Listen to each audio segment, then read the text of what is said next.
गेल्या 2.5 ते 3 वर्षापासून खांडस गावातील ग्रामस्थ हे बिबट्यामुळे अनेक ग्रामस्थ जे आहेत ते त्रासलेले आहेत। आपण पाहू शकता बारामतीतील प्रांत ऑफिसच्या समोर काही ग्रामस्थांनी आंदोलन केलेलं आहे। त्या ठिकाणी एक पिंजरा आणि त्या पिंजऱ्यामध्ये 2 लहान मुलं त्या ठिकाणी बसवलेली आहेत आणि त्याच्यावरती लिहिलेलं आहे की देवाभाऊ आम्हाला बिबट्यापासून वाचवा, बिबट्यांच्या भीतीमुळे आम्हाला घरात कोंडून ठेवले जात आहे। आपण काही ग्रामस्थांशी चर्चा करणार आहोत।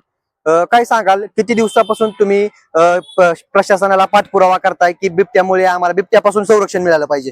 बिबट्या 2.5-3 वर्ष झालं गावामध्ये आहे, पण आता 8 महिन्यात त्याचा इतका हल्ला वाढलाय की तो उसामध्ये होता, उसापासून घरापर्यंत गोट्यापर्यंत आलाय। आता शाळेच्या भोवतीने तो फिरतोय। त्याचा इतका धोका वाढला की शेतकरी आता शेतामध्ये जायला घाबरतात, माता भगिनी रानामध्ये जात नाहीत, पोरं शाळेमध्ये जायला घाबरतात। इतकी भयानक परिस्थिती झाली की तो म्हणजे आज पहाटे सुद्धा हल्ला झालाय। काल दुपारी सुद्धा एक शिकार खाताना तो शाळेच्या मागे दिसलाय। तो राजरोसपणे मोकळा फिरतोय। म्हणून आम्हाला भीती वाटते। प्रशासनाला आम्ही सांगितलं, वन विभागाने कुठली कारवाई ठोस केलेली नाही।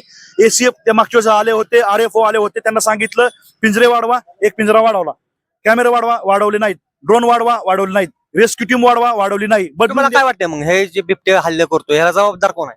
हे वन विभागच आहे ना। त्यांचं काय म्हणणं आहे की बिबट्या पिंजऱ्यात जात नाही, कारण बिबट्या पिंजऱ्यातूनच बाहेर आलेला असावा असं त्यांचं मत आहे बरं का। मग पिंजऱ्यातनं बिबट्या बाहेर सोडणार हे वन विभागाच आहे ना। हा कुठंतरी सोडल्याशिवाय इथं आलाय का? त्याने जर का पिंजऱ्यात पैसे तास तास भर बसत असेल आणि पिंजऱ्यातच जात नसेल तर मग ही षडयंत्र आहे आणि ते वन विभागाचे, एवढं आम्हाला सांगायचं। मग या माध्यमातून तुम्ही प्रशासनाला काय आवाहन कराल? आणि गेल्या 3 वर्षात बिबट्याने किती हल्ले केलेले आहेत? बिबट्याने 50 पेक्षा जास्त हल्ले केले। शेरडा फाडल्यात, बोकडं फाडल्यात, कुत्र्यांवरती हल्ला झालाय, कुत्री मारल्यात, लांडगं कोल्लं रानामध्ये काही राहिलं नाही। आणि महत्वाची गोष्ट, आमच्या मागण्या काय प्रमुख की निष्क्रिय अधिकारी RFO वनपाल हे यांची बदली झाली पाहिजे। दुसरी चांगली जबाबदार या ठिकाणी अधिकारी बदली पाहिजेत आणि बिबट्या मारेपर्यंत आम्हाला बंदुकीचा परवाना द्यावा। बिबट्या मारला आम्ही की तुमचा बंदुकीचा परवाना आम्ही बंदुकीसहित परत रिटर्न करू। दुसरी महत्वाची गोष्ट, जोपर्यंत आम्हाला वरिष्ठ कार्यालयाकडून वन विभागाच्या लेखी आदेश मिळत नाही की आम्ही बिबट्या पकडणारच आहोत, तोपर्यंत आम्ही इथून उठत नाही। बिबट्याने काही स्थानिक जे ग्रामस्थ आहेत, स्थानिक लोक आहेत, शेतामध्ये काम करण्यासाठी जात असतात, त्यांच्यावरती हल्ला केलाय?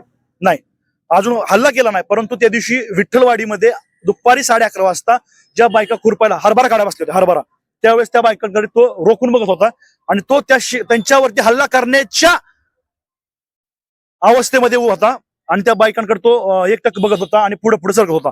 बायकांनी सावधपणे भूमिका घेतली, मोबाईल डबे खाली टाकून ते पळाल्या, त्यामुळे ते वाचल्या। काय सांगाल, तुम्ही आज या ठिकाणी आंदोलनासाठी बसलेला आहे। गेल्या 2.5-3 वर्षापासून ग्रामस्थ देखील त्रस्त आहेत। लहान मुलांना आता तुम्ही पिंजऱ्यामध्ये टाकलेलं आहे? टाकलं नाही हो, लहान मुलांना पिंजऱ्यामध्ये आम्ही ठेवलेले नाहीत। आता पार त्याचा शेतापासून शिकार करण्याचा प्रवास आमच्या उमऱ्यापर्यंत आलेला आहे। हे लहान मुलं आहेत, त्यांनी स्वतः बिबट्या पाहिलेला आहे, ह्यांच्यामध्ये भीतीचं वातावरण आहे। आम्हाला तिथं कोंडून ठेवण्यापेक्षा प्रशासकीय भवनापाशी आमची व्यथा समजून घेण्यासाठी सांगण्यासाठी हे आंदोलन सुरू आहे। तुम्ही 2.5-3 वर्षापासून म्हणजे बिबट्याच्या बंदिस्तीसाठी आंदोलन करताय, उपोषण करताय, मग प्रशासन का दखल घेत नाही? प्रशासन का दखल घेत नाही त्याच्यासाठीच आता आम्हाला प्रश्न विचारण्यासाठी हा मार्ग करावा लागतोय। आम्ही लोकशाही पद्धतीने आमचं म्हणणं मांडलं होतं। मागच्या महिन्याभरात आम्ही प्रांतसाहेब, वनक्षेत्र परिक्षेत्र अधिकारी यांना निवेदनं दिली। त्याच्यानंतर पुण्याच्या आरोग्य साहेब, जैनक साहेब यांनी आम्हाला आश्वासित केलं होतं।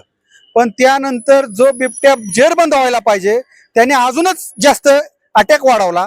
शेळ्या, कुत्री आणि इतर प्रकारच्या सर्व शिकारी तो करत आहे। आता आम्हाला हे आंदोलन ह्या पद्धतीने करतोय, आम्हाला ह्याची तीव्रता तुम्हाला समजून सांगण्यासाठी हा पर्याय निवडलाय। लहान मुलं भयभीत आहेत। प्राथमिक शाळेच्या शेजारी लहान मुलं गरिबाची शिकत असतात। त्या मुलांना तिथील पालक शाळेत सोडल्यानंतर ते मुलं स्वतः ऊसाच्या शेताच्या रस्त्याच्या बांधवातून घरी जातात। ह्यांच्यावरती जर हल्ला झाला तर आता ह्याची जबाबदारी कोण घेणार आहे? आम्ही आमच्या मानवाच्या जीवनाशी खेळताना हल्ला होताना बघायचा का? यांना प्रश्न विचारणं कोण नाही का? आम्हाला तुमच्या माध्यमातून कडक इशारा द्यायचा आहे की हा बिबट्या त्वरित जेरबंद करा, आम्हाला लेखी आश्वासन द्या, तरच आम्ही इथून उठणार आहोत। आम्हाला इथून पुढे कुठलाही पर्याय राहिलेला नाही। खऱ्या अर्थानं यांनी सांगितलेलं आहे की गेल्या 2.5 ते 3 वर्षापासून बिबट्या गावामध्ये वावरत आहे।